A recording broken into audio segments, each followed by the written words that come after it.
الحمد للہ رب العالمین والصلاة والسلام علی سیدنا محمد النبی وخاتم النبیین وازواجہ امہات المومنین وذریتہ واہل بیتہ واصحابہ اجمعین کما صلی علی سیدنا ابراہیم وعلی آل سیدنا ابراہیم انہ حمید مجید۔ اس سے قبل کی نشست میں حج کے معاملے میں تلبیہ کے مسائل آپ نے سنے، اور تلبیہ کے بعد اب ہم احرام کے لیے وہ مسائل بیان کرتے ہیں جس کی عام طور پہ حج اور عمرہ کرنے والے صاحبان کو ضرورت پیش آتی ہے۔ غسل باندھنے کے لیے احرام کرنا، احرام باندھنے کے لیے غسل کرنا، معاف کیجیے بات الٹی ہو گئی، احرام باندھنے کے لیے غسل کرنا یہ سنت سے ثابت ہے، اور یہ غسل محض صفائی کے لیے ہوتا ہے۔ حدیث میں یہ بات آئی ہے کہ حضور اقدس صلی اللہ علیہ وسلم نے جب احرام باندھا تو انہوں نے غسل فرمایا، اور حضرت عائشہ رضی اللہ عنہا کی روایت میں آتا ہے کہ حضور اقدس صلی اللہ علیہ وسلم نے غسل کیا اور احرام باندھنے کے لیے میں نے انہیں چادریں پیش کی، اور پھر میں نے رسول اللہ صلی اللہ علیہ وسلم کے جسم مبارک پر اس سے پہلے یعنی احرام باندھنے سے پہلے خوشبو لگائی۔ یہ جو ہم کہہ رہے ہیں کہ یہ غسل صفائی کے لیے ہوتا ہے، تو یہ یاد رکھیے گا کہ اس کا مطلب یہ ہے کہ آدمی کسی بھی حالت میں ہو، پاک حالت میں، تو غسل اس کے لیے مستحب ہے۔ اور اسی طرح ظاہر ہے کہ خواتین کسی بھی حالت میں ہوں، چاہے ان پر غسل فرض ہو اور کچھ دنوں کے بعد انہوں نے کرنا ہو، تو بھی جب وہ احرام کی نیت کریں گی تو غسل ان کے لیے اس وقت بھی مستحب ہے، بہتر ہے، کیونکہ اس غسل کا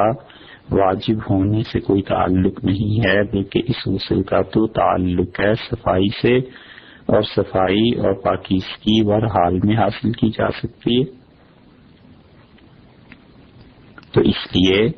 خواتین بھی جب احرام باندھیں تو غسل کر لیں، وہ اس سے ایسے پاک تو نہیں ہو جائیں گی جیسے کہ وہ واجب غسل سے پاک ہونا ہے، مگر یہ کہ پھر بھی سنت پر عمل ہو جائے گا۔ اسی طرح اگر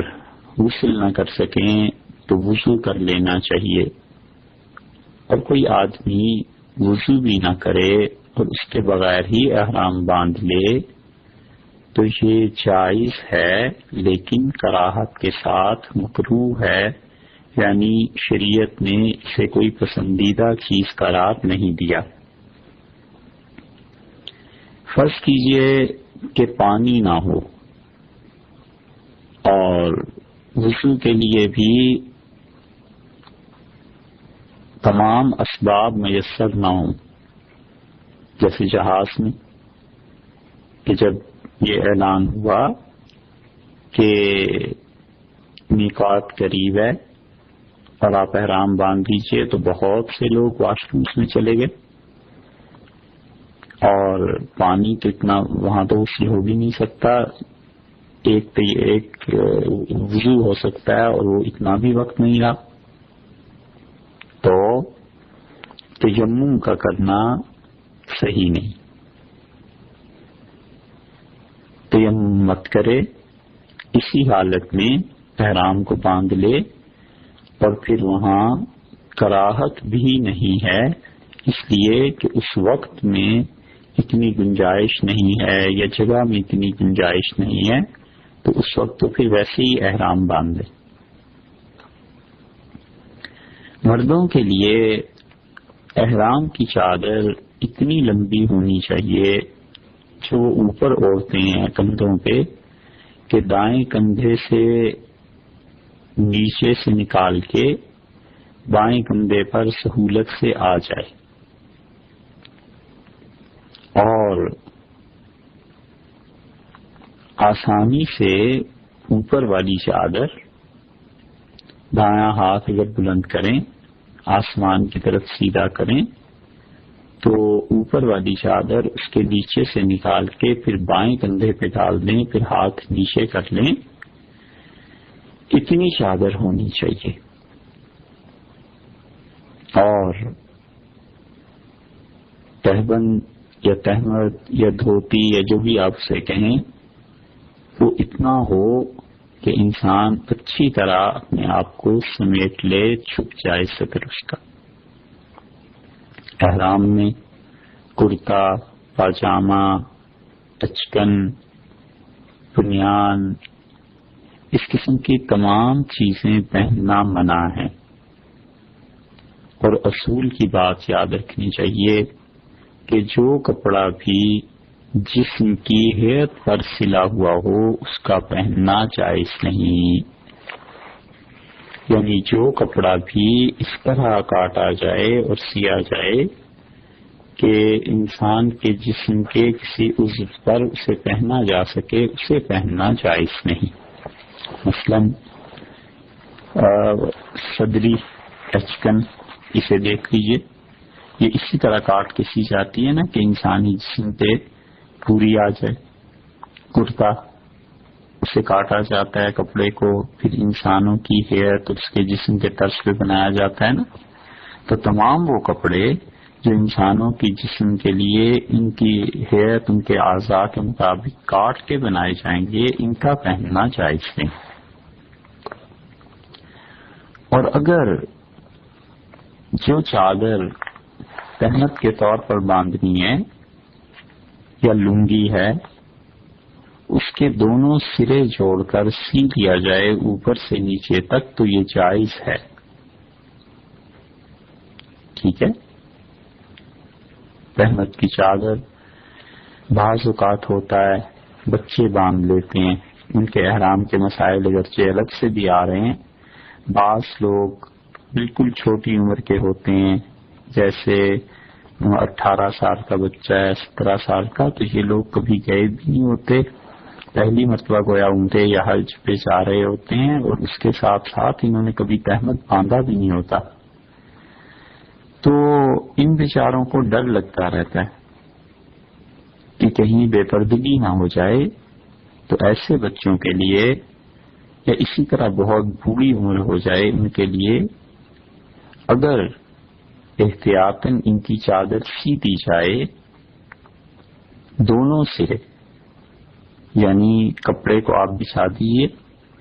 اور کپڑا جو نیچے باندھنا ہے لنگی کے طور پہ جو چادر ہے اس کے ایک سرے کے 2 کونے دوسرے سرے کے 2 کونوں کے ساتھ ملا کر سی دیے جائیں تو یہ جائز ہے، درست ہے۔ اگرچہ افضل یہی ہے کہ احرام کا کپڑا بالکل سلا ہوا نہ ہو، تو افضل ہونے کی بات الگ ہے اور جائز ہونے کی بات الگ ہے، اور وہ بچے اور بوڑھے جو اپنے آپ کو نہیں سنبھال سکتے یا جن کو تجربہ نہیں ہوتا، کبھی زندگی میں ایسا موقع ہی پیش نہیں آیا ہوتا، ہمیشہ وہ پہنتے ہیں شلوار قمیض یا پینٹ شرٹ یا ایسی چیزیں، ان کے لیے عملاً دقت ہوتی ہے، تو ایسے بچوں کو ایسے بوڑھوں کو اگر سی دیا جائے یہ کوئی حرج نہیں، جائز۔ احرام کا کپڑا سفید ہونا یہ افضل ہے، اچھا ہے کہ احرام کا کپڑا سفید ہو، اور اگر احرام کا کپڑا سفید نہ ہو کسی اور رنگ میں ہو تو بھی جائز ہے۔ مثلا سردی ہے، زیادہ ہے، اور کسی آدمی نے کھدر کی چادریں دو لے لی اور ایک تہمت باندھ لیا اور ایک اوپر اوڑھ لی، اور کھدر خالص سفید رنگ کا نہیں تھا یا اس کا بر چھوٹا تھا تو اس نے کوئی رنگین کھدر لے لیا اور وہ باندھ کی دو چادریں تو بھی جائز ہے۔ بر چھوٹا تھا، سفید رنگ کا کھدر مل گیا تو اس نے کیا کیا کہ چار ٹکڑے لے لیے، اور بر چھوٹا ہونے کی وجہ سے اس نے چادروں کی سلائی کروا دی، دو چادریں سی کے نیچے باندھ دی، دو چادریں لمبائی میں سی کر اوپر اوڑھ لی دوسری چادر، یہ بھی جائز ہے، یہ بھی درست ہے۔ اور جتنی چیزیں شریعت نے لوگوں کے جواز کے لیے بتائی ہیں وہ بتانی چاہیے تاکہ لوگ خام خواہ اس غلط فہمی میں مبتلا نہ ہوں کہ وہ کوئی گناہ کر رہے ہیں۔ انسانوں کی نفسیات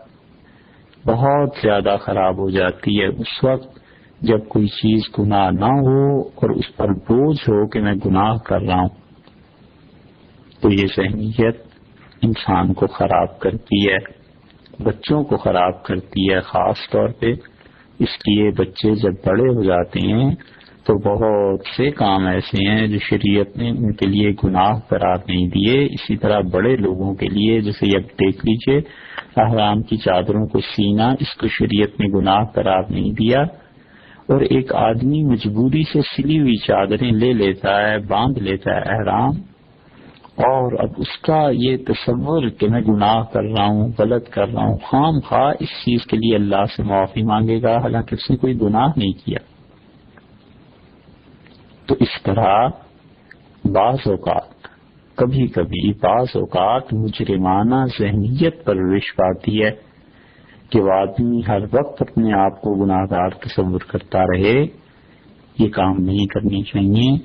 جس حد تک شریعت نے بس گنجائش دی ہو اتنا بتانا چاہیے، اپنے پاس سے خام خواہ شریعت میں سہولتیں پیدا کرنا یہ بھی منع ہے، حرام بات ہے، جو اللہ نے نہیں کہی وہ نہ کہے، اور خام خواہ سختیوں کا پیدا کرنا یہ بھی منع ہے، یہ بھی حرام ہے۔ دونوں ایکسٹریمز چھوڑ دے، دونوں انتہاؤں کو چھوڑ دے، نہ تو خام خواہ لوگوں کے لیے مسائل کو گھڑتا پھرے اور نہ ہی خام خواہ لوگوں کے لیے تنگی کرتا پھرے، بلکہ مسائل وہی بتانے چاہیے جو ایکچوئل پوزیشن ہے، جو شریعت نے بتلایا ہے کہ چیزیں ایسے ہیں۔ تو احرام کا کپڑا سفید ہونا افضل ہے، لیکن اگر کپڑا سفید نہیں ہے، کسی اور رنگ کا ہے تو یہ بھی درست ہے، کیونکہ حضور اکبر صلی اللہ علیہ وسلم سے بھی ایسا احرام باندھنا ثابت ہے کہ وہ دونوں چادریں بالکل سفید نہیں تھیں، بلکہ اس میں سرخ رنگ کی پٹیاں پڑی ہوئی تھیں، سرخ رنگ کے ڈورے پڑے ہوئے تھے۔ ایسے ہی فرض کر لیجئے کوئی آدمی بیمار ہے اور ڈاکٹرز نے کمبل لپیٹ دیا، تو یہ کمبل لپیٹنا، موٹی چادر کا لپیٹنا، اوڑھنا، یہ چیزیں جائز ہیں، سر کو نہ ڈھانپے۔ باقی کمبل، لحاف، اس قسم کی چیزوں میں حتیٰ کہ ان سے احرام باندھ لیا کسی نے، یہ بھی جائز ہے۔ پتلا سا کمبل ہوتا ہے، کسی کو زیادہ سردی لگتی ہے تو اس نے اسی سے احرام بنا لیا اپنا، یہ بھی جائز ہے۔ اور ایک کپڑا کوئی آدمی اگر استعمال کر لے وہ بھی درست ہے، اور دو سے زیادہ کرنا چاہے، جیسے ہم نے بتایا کہ بر چھوٹا ہے کپڑے کا، کپڑا اس سے موٹا لینا ہے یا تولیہ ہے اس سائز کا نہیں ملتا، تو دو سے زیادہ چادریں بھی جائز ہیں جبکہ انہیں سی لیا جائے۔ اور اسی طرح احرام باندھ کے اوپر کوئی چادر سردی کی وجہ سے اوڑھ لی وہ بھی جائز ہے۔ اور احرام میں تولیے کا احرام باندھنا جو عام طور پہ ہمارے ممالک میں مل جاتا ہے بہتر ہے، اور وجہ اس کی یہ ہے کہ جب پانی پڑتا ہے اس پہ تو جسم سے چپکتا نہیں، پردہ رہتا ہے اور انسان اس میں زیادہ محفوظ رہتا ہے پردے کے اعتبار سے۔ اس لیے تولیے کا احرام باندھنا یہ زیادہ افضل ہے، زیادہ صحیح ہے۔ شرعاً کوئی مسئلہ نہیں اس میں، مگر زیادہ اس لیے کہہ رہے ہیں کہ وہ ستر کے اپنے آپ کو چھپانے کے زیادہ قریب ہے۔ اب جبکہ لباس کے بھی مسائل ہو گئے اور غسل کے بھی، تو اب آ گئی احرام کی نماز۔ 2 رکعتیں نفل احرام کی نیت سے ایسے وقت میں پڑھنا سنت ہے جبکہ وقت مکروہ نہ ہو۔ مثلا عصر کے بعد احرام باندھا ہے، اب نہ پڑھے۔ مثلا فجر کے وقت احرام باندھا ہے اور وہ نماز پڑھنے کا وقت نہیں ہے تو وہ 2 رکعتیں نہ پڑھے۔ اور ایسی صورت میں فرض نماز کے بعد اگر احرام کی نیت کر لی تو یہ بھی کافی ہے، بس عصر کے فرض پڑھ لیے اور احرام کی نیت کر لی، فجر کے فرض پڑھ لیے اور احرام کی نیت اس کے ساتھ ہی کر لی، یہ سب صورتیں درست ہیں۔ تو مکروہ اوقات میں نوافل نہیں ہیں، اور اگر وقت مکروہ نہیں ہے تو خواہ اس میں فرض نماز ہی کیوں نہ پڑھی ہو، اس کے بعد 2 رکعتوں کا پڑھنا افضل ہے۔ جیسے کسی انسان نے ظہر کی نماز پڑھ لی، سنتیں پڑھ لی ظہر کی، اب وہ کہتا ہے کہ میں احرام باندھوں تو احرام کے لیے 2 رکعتوں کا پڑھنا افضل ہے۔ اور جس میقات سے احرام باندھا ہے، مثلا جدہ سے جا رہے تھے اور جدہ میں وہاں کوئی آدمی مزدوری کرتا ہے اور اب وہ جا رہا ہے حرم شریف میں، تو جہاں پر مسجد آئے گی میقات کی، حدیبیہ کے راستے سے اگر جا رہا ہے تو وہاں مسجد آتی ہے، وہاں سے احرام باندھنا مستحب ہے۔ وہاں 2 نفل پڑے اس مسجد میں اور وہاں سے احرام باندھے، یہ زیادہ اچھا ہے۔ اور احرام بغیر نماز کے باندھنا، بالکل نماز نہ پڑھے، جائز ہے یہ بھی، لیکن مکروہ ہے۔ ایک ہی صورت ہو سکتی ہے کہ نماز کے لیے وقت بھی مکروہ ہو تو پھر اس وقت بغیر نماز کے بھی احرام باندھا جا سکتا ہے۔ مثلا کسی آدمی نے عصر کی نماز پڑھی اور عصر کے بعد اب نفل تو نہیں نہ پڑھ سکتے، پھر اس نے غسل کیا اور غسل کر کے اب احرام باندھ رہا ہے، تو یہ احرام جو ہے بغیر نماز کے 2 نفل پڑھے بغیر بھی جائز ہے، درست ہے، کوئی کراہت نہیں، اس لیے کہ وقت ہی نہیں ہے ایسا جس میں وہ نماز پڑھ سکے۔ اور اسی طرح خواتین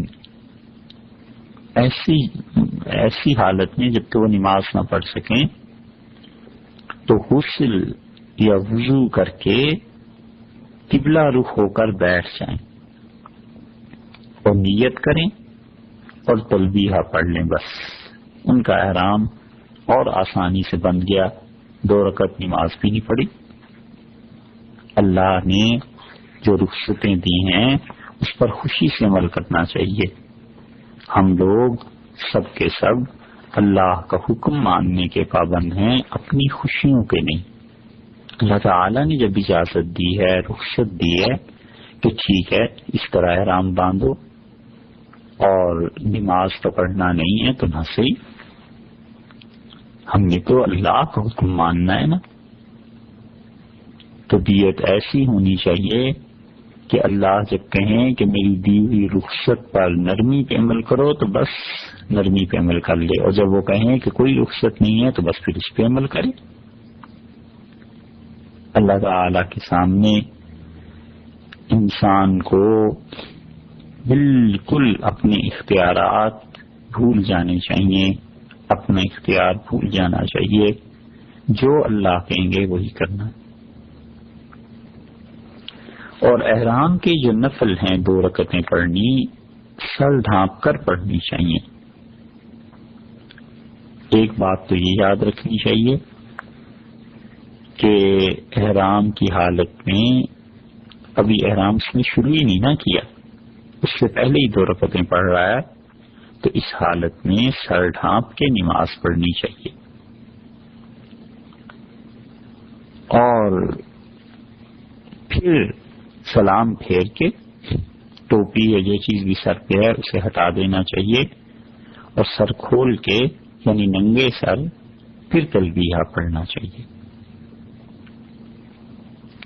اور دوسری چیز جس کا بہت خیال کرنا چاہیے اور اس مسئلے کو بہت اچھی طرح ذہن میں رکھنا چاہیے وہ یہ ہے کہ یہ جو مردوں کے لیے حکم ہے کہ چادر اپنی اوڑھنے والی دائیں ہاتھ کے نیچے سے نکال کے بائیں کندھے پہ وہ ڈال لیں، یہ اصطلاح میں استواء کہلاتا ہے. اور استواء یعنی چادر کو دائیں ہاتھ میں نیچے سے نکال کے بائیں کندھے پر ڈالنا صرف طواف میں ہوتا ہے، صرف طواف میں. یاد رکھیے گا. یہ 2 رکعتیں جو احرام کے لیے ہیں اس میں دونوں کندھوں کو دونوں شانوں کو ڈھانپ کر نماز پڑھے. اس طرح نفل پڑھنے مکروہ ہیں کہ ایک کندھا ننگا ہے. اور اسی طرح حرمین شریفین میں بیت اللہ میں اور اس کے علاوہ بھی نماز اس حالت میں پڑھنی مکروہ ہے، نہیں پڑھنی چاہیے ایسے نماز میں دونوں کندھوں کو ڈھانپ دینا چاہیے. اور آپ جب حج پہ جائیں گے تو آپ دیکھیں گے ہزاروں، 1-2 نہیں اور 50-100 نہیں اور 2-4 ہزار نہیں، ہزاروں لوگ آپ کو ایسے ملیں گے جو نمازیں پڑھ رہے ہوتے ہیں اور بغیر وجہ کے ایک کندھا اب ننگا ہوا ہے. یہ نماز مکروہ ہے. اللہ کے گھر گئے اور اللہ تعالی کے ہاں اس کی خوشی کے لیے گئے ہیں تو چاہیے کہ مسائل پر بھی عمل کریں. نماز دونوں کندھوں کو ڈھانپ کر پڑھنی چاہیے. ایک کندھا ننگا کر کے نماز پڑھنی نماز کو مکروہ کر دیتی ہے. یہ کیفیت، یہ حالت صرف طواف کے لیے ہے. اور جب طواف شروع کرے تو پھر یہ کرے اور طواف کے 7 چکروں کے لیے 7 چکر جب مکمل ہو گئے تو کندھے کو ڈھانپ لے، یہ نہ کرے. اور حتیٰ کہ اس دوران میں ابھی طواف کے فرض کیجئے 3 چکر پورے کیے، 1 چکر پورا کیا اور نماز کا وقت آ گیا، درمیان میں نماز شروع ہو گئی تو اس وقت بھی نماز کو دونوں شانے کندھے ڈھانپ کے پڑھنا چاہیے. یہ طریقہ غلط ہے کہ ایک مرتبہ احرام کیا باندھ لیا، اب وہ کندھا بالکل ہی 24 گھنٹے ننگا ہی رہے اور اس پہ چادر کو نہیں ڈالنا. یہ غلط چیز ہے. سمجھانا چاہیے کہ یہ استواء چادر کو دائیں ہاتھ کے نیچے سے دائیں بازو کے نیچے سے نکال کر بائیں کندھے پہ ڈالنا صرف اور صرف طواف میں ہوتا ہے اور طواف کے 7 چکروں کے لیے ہے، اس کے علاوہ نہیں. اسی طرح یہ جو مریض بے ہوش ہو جاتے ہیں ان کا احرام بھی باندھا جا سکتا ہے. جو ان کے ساتھ ہو اپنا احرام باندھنے سے پہلے یا اپنا احرام باندھ کے بھی بے ہوش آدمی کی طرف سے احرام کی نیت کر کے تلبیہ پڑھ لے تو یہ احرام اس کا بندھ جائے گا. ڈاکٹرز جو جاتے ہیں انہیں کئی مرتبہ اس صورتحال کا سامنا کرنا پڑتا ہے. اسی طرح بچوں کا احرام ہے اور نابالغ بچے لیکن ہوں وہ ہوشیار سمجھدار، جیسے 8 برس کا بچہ ہے 10 برس کا بچہ ہے لیکن بالغ نہیں ہے، تو وہ خود اپنا احرام باندھے اور حج کے سارے افعال، حج کی ساری چیزیں ایسے ہی کرے گا جس طرح کے باقی لوگ کرتے ہیں، جیسے کہ مرد حضرات کرتے ہیں۔ اور اگر بچہ ناسمجھ ہے، چھوٹا ہے، تو اس کے ساتھ جو بھی اس کے والد یا بڑے بھائی جا رہے ہیں وہ اس کے ولی ہیں، تو ولی کو چاہیے کہ اس بچے کی طرف سے احرام باندھے۔ یہ ولی کا ہونا اس مسئلے کو سیکھنا چاہیے، اور سب سے پہلے ولایت باپ کی ہوتی ہے اور باپ کے بعد بھائی کی ہوتی ہے۔ یہ ایک ترتیب ہے شریعت نے رکھی کہ رشتہ داروں میں بڑا ہونا، ولایت کا ہونا، یہ کس کے لیے ہے، کون اس کا ولی ہے، یعنی کون سب سے پہلے ہے، جس کو شریعت مانتی ہے کہ تمہارا بڑا سب سے پہلے تو یہ ہے، پھر یہ ہے، پھر یہ ہے۔ مثلاً سب سے پہلے تمہارا بڑا تمہارے والد ہیں، والد نہیں ہیں تو پھر بھائی ہیں، کیونکہ یہ ولایت یہ بہت جگہ کام آتی ہے۔ نکاح میں بھی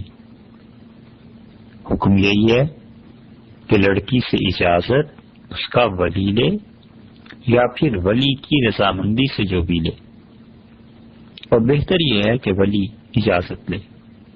اور ولی کا مطلب یہ ہے کہ اپنی بیٹی کے لیے باپ اجازت دینے جائے، اور یا پھر بھائی اس کے ساتھ جائے، یا پھر یہ لوگ جس کے لیے راضی ہوں وہ جائے، مگر ولایت اور بڑا کسی کا ہونا شریعت نے اس پہ مستقل احکامات دیے، اور جہاں تک ہو سکے کوئی سر پہ چھوٹا بڑا ہونا ہی چاہیے۔ یہ جو اب ہمارا معاشرہ تشکیل پا رہا ہے نا بغیر بڑوں کے، سر پھرے لوگ آ رہے ہیں اور کوئی سر پہ نہیں، نہ کوئی چھوٹا نہ بڑا، نہ کسی کی عزت ادب نہ احترام، بڑی بری چیز ہے۔ اور چھوٹوں سے زیادہ بڑے جو اب بن گئے ہیں نا، انہوں نے اتنا علم، اتنا ادب، اتنی محبت نہیں سیکھی کہ اپنے آپ کو اس مقام کا اہل لوگوں سے قرار دلوائیں، اس کو ڈیزرو کرتے ہوں۔ بڑوں کو چاہیے کہ چھوٹوں کے لیے علم حاصل کریں، انہیں تعلیم دیں، ادب سکھائیں، اور محبت سے پیش آئیں، تاکہ خود نہ بھی کہیں کہ میں بڑا ہوں تو بھی لوگ ایسے ہی عزت کریں جیسے بڑوں کی عزت کرتے ہیں۔ آدمی کو خود ڈیزرو کرنا چاہیے۔ تو نکاح میں ولایت، یہاں احرام میں بھی ولایت کہ ولی اس کا کون ہے، اس کے ساتھ بڑا کون ہے، وہ بچے کی طرف سے احرام باندھے۔ چھوٹا بچہ ناسمجھ ہے، اب وہ احرام بندھواتے ہیں اسے یا حج کے افعال کراتے ہیں، تو یہ چیزیں اس بچے کی درست نہیں ہوں گی۔ وجہ اس کی یہ ہے کہ بچہ بالکل ناسمجھ ہے، اور اگر اللہ تعالی توفیق دے تو بچوں کو ساتھ لے جانا چاہیے، تاکہ وہ بالغ ہونے سے پہلے خدا کے گھر وہاں کی برکتوں سے استفادہ کر سکیں اور انہیں پتہ چلے کہ وہ صحیح معنی میں مسلمان ہیں۔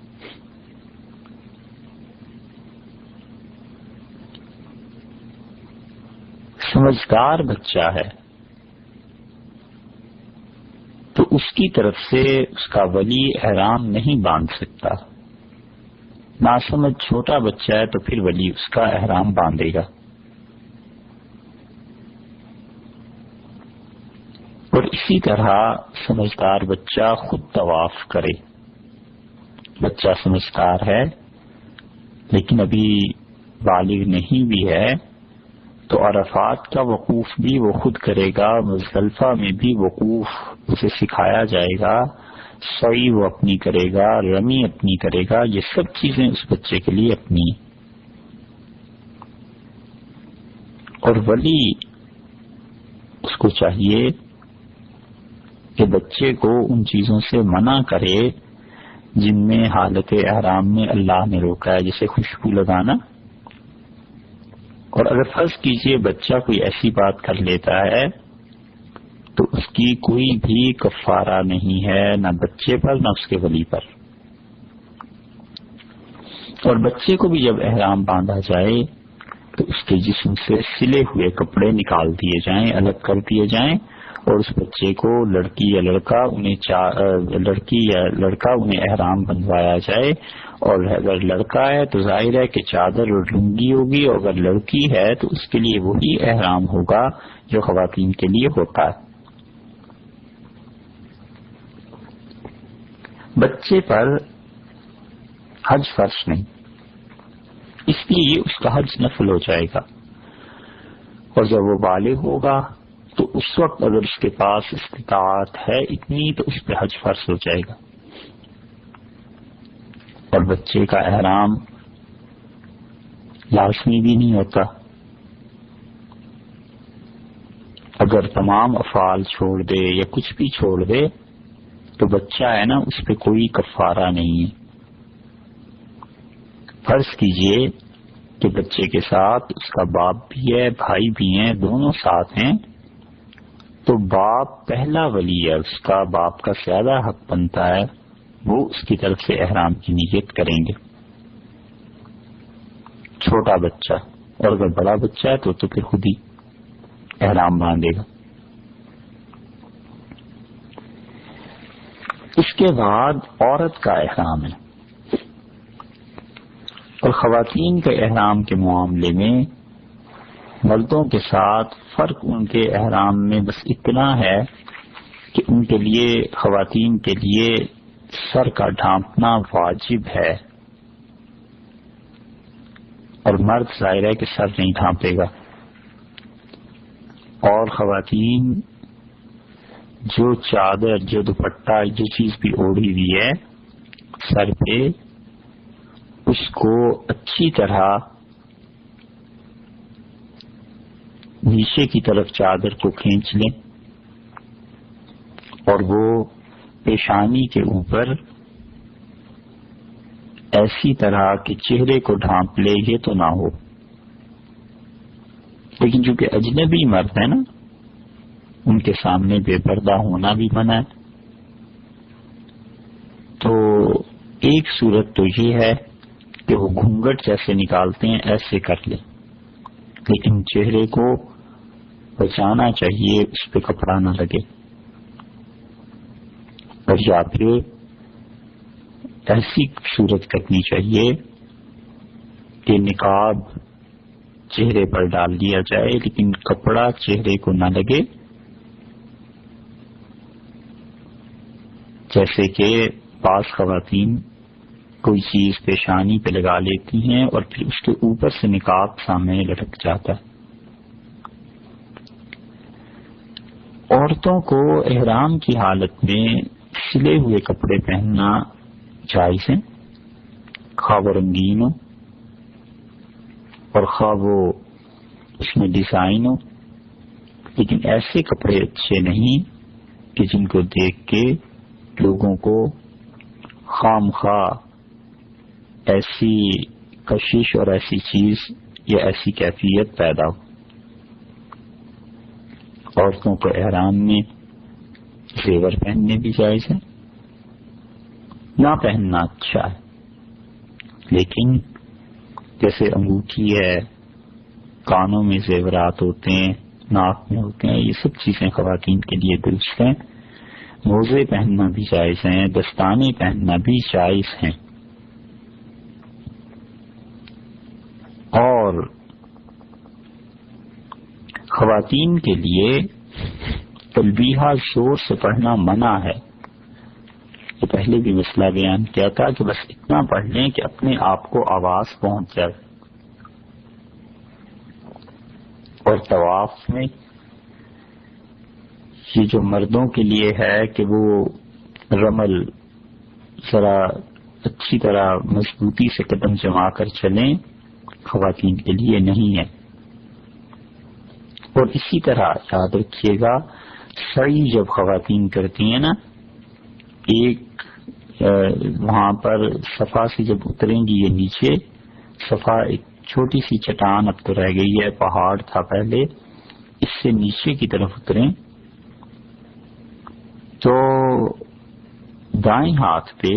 ایک سبز رنگ کا ستون آتا ہے، یہاں سے مردوں کو تھوڑا سا تیز چلنا چاہیے، انہیں بھی بھاگنا نہیں چاہیے، اور آگے چل کے پھر دوسرا ستون آ جاتا ہے، گرین کلر کی سبز رنگ کی لائٹ بھی یہاں لگی ہوئی ہے اور ستونوں کا رنگ بھی گرین ہے، سبز ہے، تو ان دونوں کے درمیان مردوں کو تیز چلنا ہے، خواتین کو نہیں۔ اور اس سعی میں کام کی بات یہ ہے کہ جب آپ صفا سے اتریں تو دروازے جتنے حرم کے ہیں چمک رہے ہیں جیسے سونے کے بنے ہوئے ہوتے ہیں نا، یہ سب آپ کے رائٹ ہینڈ پہ آئیں گے، دائیں ہاتھ پہ۔ تو سعی جتنا بھی بائیں ہاتھ کی طرف رہ کے کی جائے اتنی ہی افضل ہے۔ رائٹ ہینڈ وہ ایسی جگہ بھی آ جائے گی جس میں بعد میں جگہ شامل کر کے اسے سعی کی جگہ بنایا گیا ہے، اور لیفٹ ہینڈ پہ جہاں درمیان میں معذوروں کو دوڑاتے ہیں، کرسیاں چل رہی ہوتی ہیں، اس کی طرف کو جتنا ہو سکے یہاں سعی کرنی چاہیے، کیونکہ یہاں پر سعی یقیناً رسول اللہ صلی اللہ علیہ وسلم نے کی ہے۔ اور جو دائیں طرف کا حصہ ہے یہ بعد میں بڑھا کر شامل کیا گیا ہے، تو اس لیے عام طور پہ یہ مسئلہ معلوم بھی نہیں ہوتا اور لوگ احتیاط کرتے بھی نہیں ہیں۔ خیر احتیاط کی تو ایسی بات کچھ نہیں، مگر زیادہ سے زیادہ سنت کے قریب ہو جائے گا۔ تو خواتین کے لیے یہ جو گرین پلرز ہیں ان کے درمیان نہ دوڑنا ہے نہ تیز چلنا ہے، بس وہ اپنی چال چلیں جیسے چلتی ہیں، اور جس وقت ہجوم زیادہ ہو جائے صفا اور مروہ پہ بھی زیادہ اوپر نہ جائیں، اور حجر اسود کو بوسہ بھی نہ دیں، بلکہ حجر اسود کو تو حج میں مردوں کو بھی بوسہ نہیں دینا چاہیے، کیونکہ وہاں پر اصل میں خوشبو لگا دیتے ہیں اور یہ ان کی بھی مجبوری ہے، کیونکہ لاکھوں افراد جب اس کو بوسہ دیتے ہیں تو احتیاط تو نہیں کرتے ہر آدمی، تو تھوک لگ جاتا ہے، اس کی وجہ سے بو پیدا ہو جاتی ہے، تو وہ تھوڑے تھوڑے وقفے کے بعد حجر اسود کو صاف کرتے رہتے ہیں، اس پہ خوشبودار کپڑا پھیرتے رہتے ہیں، تو اس لیے حجر اسود کو تو بوسہ نہ دینا ہی اس حالت میں بہتر ہے۔ اور اسی طرح 2 رکعتیں جو طواف کے بعد خواتین نے پڑھنی ہے پیچھے جا کر حرم میں کہیں پڑھ لیں، مقام ابراہیم پہ بالکل نہیں پڑھنی چاہیے، حتیٰ کہ مردوں کو بھی مقام ابراہیم پہ نہیں پڑھنی چاہیے، کیونکہ لوگوں کو زحمت ہوتی ہے، تکلیف ہوتی ہے، اب تو بہت رش ہوتا ہے۔ ایسے ہی عورتوں کو چاہیے کہ احرام کی حالت میں سر پر ایک چھوٹا سا رومال باندھ لیں، اور وجہ اس کی یہ ہے کہ ایک تو کے بال تو نہیں کھلیں گے تو ٹوٹنے سے محفوظ رہیں گے، اور یاد رکھیے یہ سر پر رومال باندھنے کا حکم جو ہے شریعت نے دیا ہے، یہ جو بیان کر رہے ہیں یہ احرام کے لیے نہیں ہے، احرام کا اس سے کوئی تعلق نہیں ہے، یہ تو اصل میں جو پردہ ہے نا سر کے بالوں کا یہ اس کے لیے، کیونکہ خواتین کے لیے سر میں احرام باندھنے کی تو کوئی مسئلہ نہیں۔ فرض کر لیجیے کسی خاتون نے سر کھلا رکھا اور کوئی چادر اوڑھنی کوئی چیز بھی نہیں سر پہ لی، تو اس پر اس کا کفارہ نہیں، اس لیے سر کو اگر کپڑا باندھ دیا جائے، چھوٹا سا رومال باندھ دیا جائے تاکہ بال محفوظ رہیں، ٹوٹے نہیں، اور ستر ان کا چھپانا واجب ہے، تو اس لیے یہ کہا جاتا ہے، وگرنہ عورت کے سر کا احرام میں کوئی مسئلہ نہیں۔ اسی طرح احرام کے کھولتے وقت ساری چوٹی اس کو پکڑ کے اور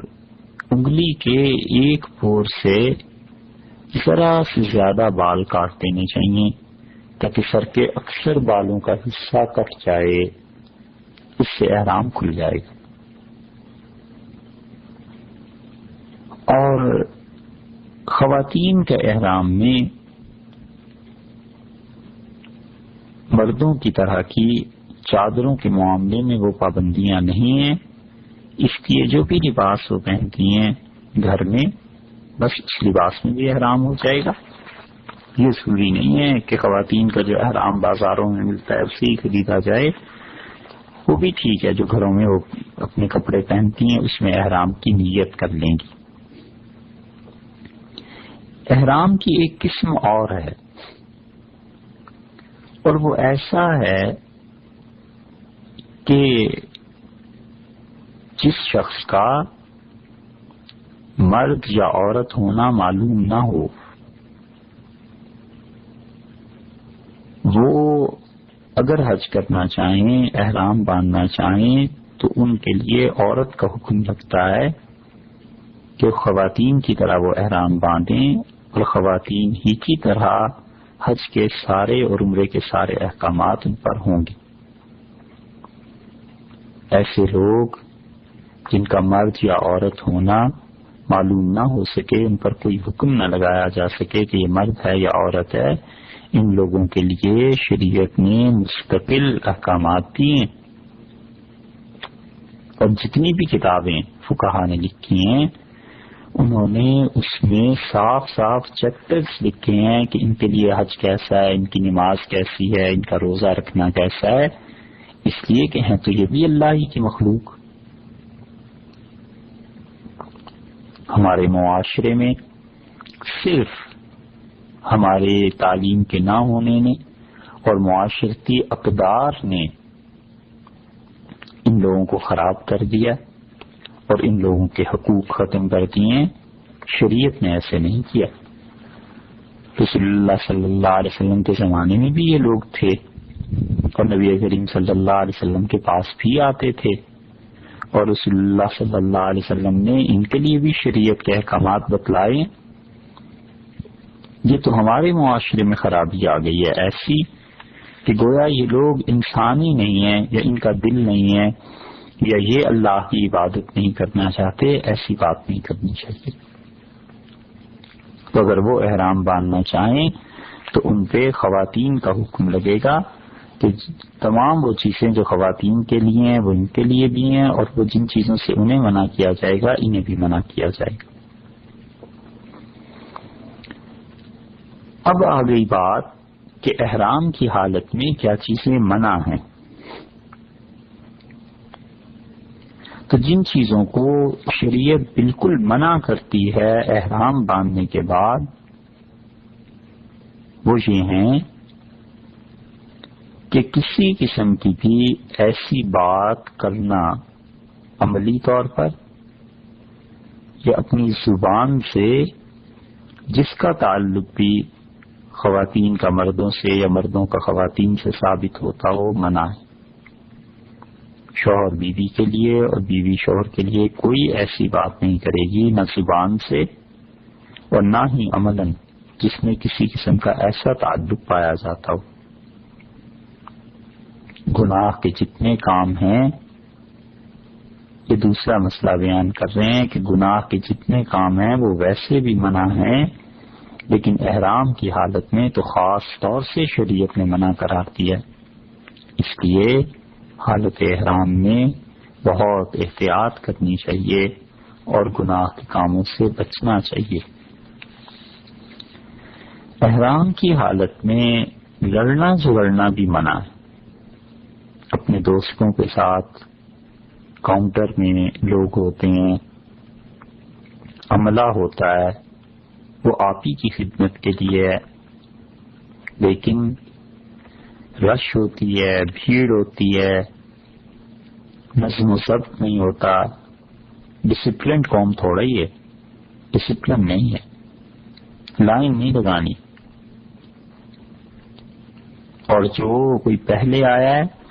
یہ ماننا ہی نہیں ہے کہ اس کا حق زیادہ بنتا ہے. بس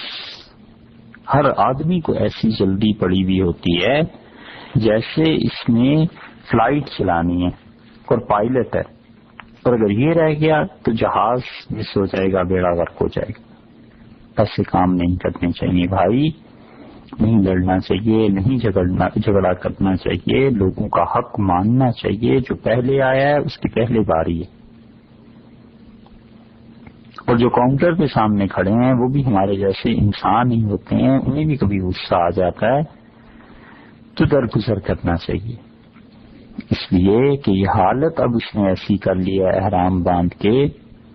کہ نظر اس پہ رکھے کہ کس کے گھر جا رہا ہوں،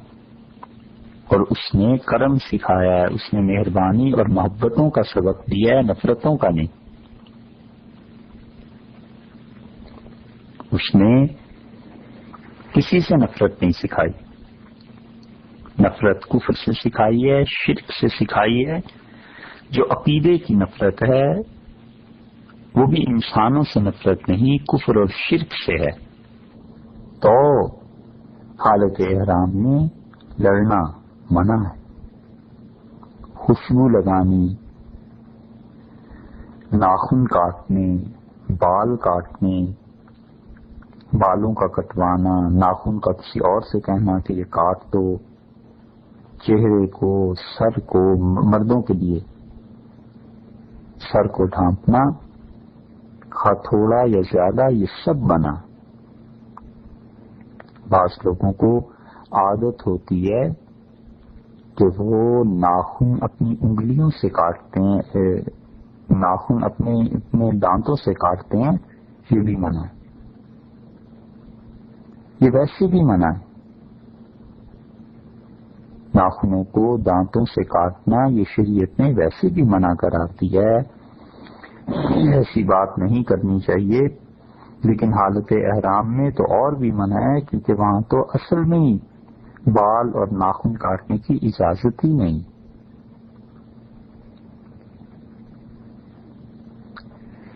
اور سلے ہوئے کپڑے پہننا، کرتا پاجامہ، اسی طرح ٹوپی، دستانے، موزے، یہ منع ہے مردوں کے لیے.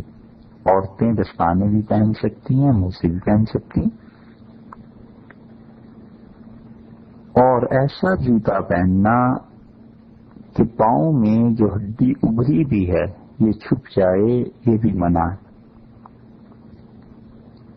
پاؤں میں انگوٹھے میں اوپر کی طرف سے جو ہڈی شروع ہوتی ہے،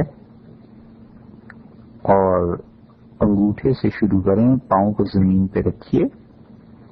اور پاؤں کا یہ حصہ جو تلوا ہے وہ تو زمین سے چپک گیا، اور جو اس کے برعکس اوپر والا حصہ ہے وہ آسمان کی طرف ہے، چھت کی طرف ہے. تو جو اوپر والے حصے میں ایک ابھری ہوئی ہڈی ہے، انگلیوں اور انگوٹھے کے بعد اب اپنے ہاتھ سے اگر چلیں، ہاتھ لگائیں اس جگہ پہ، انگلیوں پہ اور پاؤں کے پنجے پہ، تو آپ ہاتھ کو پنڈلی کی جانب لے کے جائیے، اوپر کی طرف، رکھنے کی طرف. تو یہ جو ہڈی ابھری ہوئی ایک محسوس ہوتی ہے، یہ جو ہڈی ہے اس کو چھپانا منع ہے. اور سر اور چہرے پر پٹی کا باندھنا یہ بھی منع ہے. سر پہ پٹی نہ باندھی جائے، چہرے پہ پٹی نہ باندھی جائے، اور اگر زیادہ دیر تک باندھ لی تو پھر اس کا صدقہ بھی آئے گا، اور اس پر پھر کفارہ بھی دینا پڑے گا. وہ مسائل الگ ہیں. اور اگر کوئی شخص ایسا خوش نصیب ہو کہ احرام میں ہی مر جائے تو اس کی تقسیم، اس کا کفن اور اس کے لیے سارے احکامات پھر ایسے ہی ہو جائیں گے جسے عام آدمی، سر اس کا ڈھانپا جائے گا، خوشبو لگائی جائے گی، بس وہ پھر جیسے عام میت ہے۔ ہاں اس کی فضیلت حدیث میں بڑھ آئی ہے۔ ایک جگہ آیا ہے رسول اللہ صلی اللہ علیہ وسلم نے فرمایا جو حالت احرام میں مر جائے قیامت میں بھی وہ احرام ہی کی حالت میں اٹھایا جائے گا اور وہ اسی طرح تلبیہ پڑھ رہا ہوگا جس طرح وہ مرا تھا۔ اور یہ بھی آیا ہے کہ رسول اللہ صلی اللہ علیہ وسلم نے فرمایا اللہ اس کی طرف سے پھر ایک فرشتہ مقرر کر دیتا ہے جو اس کی طرف سے حج کرتا ہے۔ لیکن یہ سارے احکامات اس کی فضیلت کے آخرت کے ساتھ ہیں۔ دنیا میں اس کو غسل بھی دیا جائے گا، خوشبو بھی لگائی جائے گی، چہرہ سر وغیرہ ڈھانپا جائے گا، جس طرح عام آدمیوں کو کفن پہناتے ہیں اسی طرح اس کے ساتھ بھی کیا جائے گا۔ اگر عورت ہے تو پھر بھی وہی۔ یہ تو چیزیں منع تھیں بالکل۔ کچھ چیزیں ایسی ہیں جو حالت احرام میں مکروہ ہیں، اور مکروہ چیزوں میں سے ایک یہ ہے کہ جسم سے میل کچیل کو دور کیا جائے۔ اب اللہ کو یہی پسند ہے کہ اس کا جسم میلا ہو جائے اللہ کی خاطر، اس کے جسم پہ دھول اور مٹی پڑ جائے اللہ کی خاطر۔ یہ تھوڑا ہی ہے کہ مٹی اور ریت کو خود اٹھا کے اپنے جسم پہ ڈالنے لگیں، مگر جتنا بھی اب میلا ہو جائے، سر کو، داڑھی کو، چہرے کو، جسم کو صابن سے دھونا منع ہے، حتیٰ کہ مکروہ ہے، یعنی نہ کرے، ایسے کراہت ہے۔ سر اور داڑھی میں کنگھی کرنا یا اس طرح کھجلانا کہ بال گر جائیں، جوئیں اگر پڑ گئی ہیں تو وہ گر جائیں، اس کا خوف ہو ان چیزوں کے گرنے کا تو مکروہ ہے۔ بعض لوگوں کو جوئیں پڑ جاتی ہیں خود بیماری کی وجہ سے، ضروری نہیں ہے کہ گندا رہنے کی وجہ سے، تو اس لیے میل کچیل کا دور کرنا یہ مکروہ ہے۔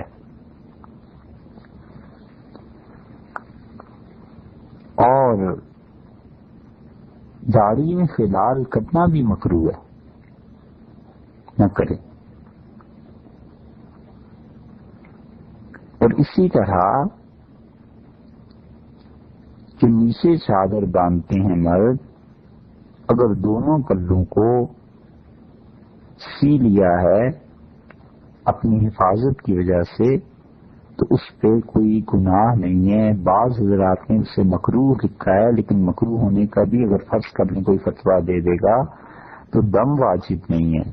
اس کے ذمے کوئی قربانی واجب نہیں ہے۔ بعض اوقات آپ دیکھیں گے بعض لوگوں کو کہ نیچے والی چادر تو اچھی طرح باندھ لی اور اوپر والی چادر جو ہے اسے گردن میں ڈال کر اس کے دونوں سروں کو گرہ دے دینا، جیسے بے فکری ہوتی ہے، تو یہ مکروہ ہے، یہ نہیں کرنا چاہیے۔ ایسے ہی تکیے پر اس طرح لیٹنا کہ الٹا لیٹ جائے اور سارا چہرہ تکیے میں چھپا دے، یہ بھی مکروہ ہے۔ بچے کبھی ایسے کرتے ہیں، انہیں منع کرنا چاہیے۔ اور حالت احرام میں تو مکروہ اس وجہ سے بھی ہے کہ سارے چہرے کو چھپا لیا، اور احرام کے علاوہ بھی عام زندگی میں بھی اس طرح سونا کہ پیٹ اور سینہ زمین کے ساتھ لگ جائیں، جیسے بچے کبھی الٹا سو جاتے ہیں، یہ بھی مکروہ ہے۔ حدیث میں آیا رسول اللہ صلی اللہ علیہ وسلم نے کسی کو ایسے سوتے دیکھا تھا تو منع فرمایا، اور فرمایا کروٹ کے بل سو جاؤ، اور میں نے جہنم میں لوگوں کو ایسے دیکھا ہے لیٹے ہوئے۔ تو ایسے لیٹنا کہ پیٹ اور چہرہ زمین کے ساتھ چپکے ہوئے ہوں اور کمر اور پیٹھ اور یہ سب چیزیں آسمان کی طرف ہوں، یہ مکروہ ہے۔ ویسے بھی سونا نہیں چاہیے، اور بچوں کو بچپن سے ہی منع کرنا چاہیے، ورنہ عادت پڑ جاتی ہے، حتیٰ کہ بیچارے جب بڑے ہو کے یہ مسئلہ سنتے ہیں تو پھر نیند ان کی ڈسٹرب ہوتی ہے، سو نہیں پاتے اس صورت میں، اس صورت کے علاوہ نیند نہیں آتی، اور پھر ذہن پہ یہ بھی بوجھ رہتا ہے کہ گناہ کر رہا ہوں۔ تو جب مسئلہ ماں باپ کو معلوم ہوگا تو پھر ہی بیان کریں گے نا، پھر ہی سکھائیں گے، اور ماں باپ کی تربیت نہ ہوئی بھی ہو تو وہ اولاد کو کیا دیں گے؟ اور پھر ماں اس کو تو تعلیم دلوانی نہیں، شریعت کے مسائل بھی نہیں سکھلانے کہیں لے جا کے، اور خود بھی نہیں سیکھنے۔ عورت تو پھر چلیے اس کے پاس اسباب وسائل ذرائع نہیں تھے، یہ مرد کس خوشی میں، یہ کس کھاتے میں مسائل نہیں سیکھتے بھی؟ اس لیے اللہ کی زیادہ ناراضگی انہیں ملے گی۔ وہ مسائل جو بیوی نہیں سیکھ سکتی تھی کہیں جا کے، شوہر کو چاہیے تھا کہ اسے سکھاتا، اور وہ مسائل جو بیٹیاں نہیں کہیں جا کر سیکھ سکتی تھیں، باپ کو چاہیے تھا کہ کسی طرح بندوبست کرتا ان کی تعلیم کا، تو پکڑے یہ بھی جائیں گے۔ اس لیے ایسے لیٹنا کہ سینہ اور پیٹ یہ سارا زمین کی طرف اور کمر اور شانے یہ سارے آسمان کی طرف ہوں، ویسے بھی منع ہے، اور حالت احرام میں تو اس لیے بھی منع ہے کہ اگر سارے چہرے کو تکیے میں چھپا لے گا تو یہ مکروہ ہے۔ اور سر اور ایک سائیڈ میں رخسار، ایک کان، اس طرح کروٹ پہ جسے لیٹنا کہتے ہیں، یہ جائز ہے، اس میں کوئی حرج نہیں، کیونکہ اس کے علاوہ آدمی سو بھی نہیں سکتا۔ سب لوگ اس کے عادی نہیں ہوتے کہ بالکل سیدھے لیٹ کے سو جائیں، اس لیے وہ چیز جائز۔ اب رہ گئی وہ چیزیں جو حالت احرام میں مباح ہیں، درست ہیں، اور ان میں سے ایک چیز یہ ہے کہ ضرورت کے لیے، گرمی زیادہ ہے تو ٹھنڈک حاصل کرنے کے لیے، بہت زیادہ گرد و غبار پڑ گیا ہے،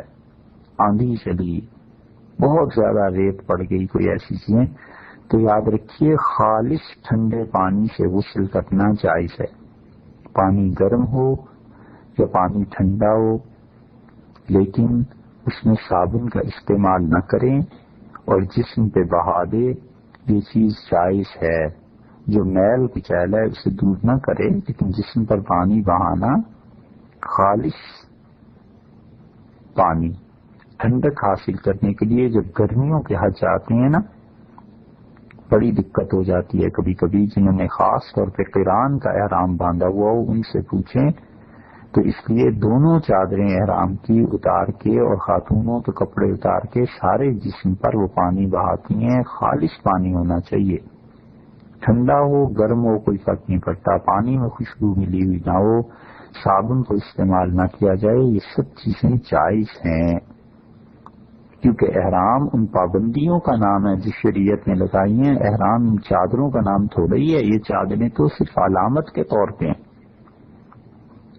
تو اس لیے جو لوگ سمجھتے ہیں کہ احرام باندھ کے پھر نہائے ہی نہیں جا سکتا،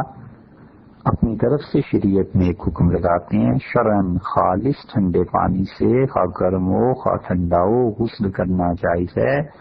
لیکن جسم سے ایک تو میل کچیل کو دور نہ کرے اور دوسرے صابن کا استعمال نہ کرے، اور غبار اگر بہت زیادہ جسم پہ پڑ گیا ہے تو پھر بھی، اور ویسے ہی اگر نیت کرتا ہے کہ میں ٹھنڈک حاصل کروں، بہت زیادہ گرمی ہے یا بہت زیادہ سردی ہو گئی ہے، گرم پانی سے غسل مفید رہے گا، یہ سب صورتیں جائز ہیں۔ احرام کی کچھ چیزیں ایسی ہیں جو مباح ہیں، وہ کچھ تھوڑے سے اور بھی مسائل ہیں، انشاءاللہ آئندہ نشست میں آپ کی خدمت میں وہ باتیں پیش کی جائیں گی۔ السلام علیکم ورحمۃ اللہ وبرکاتہ۔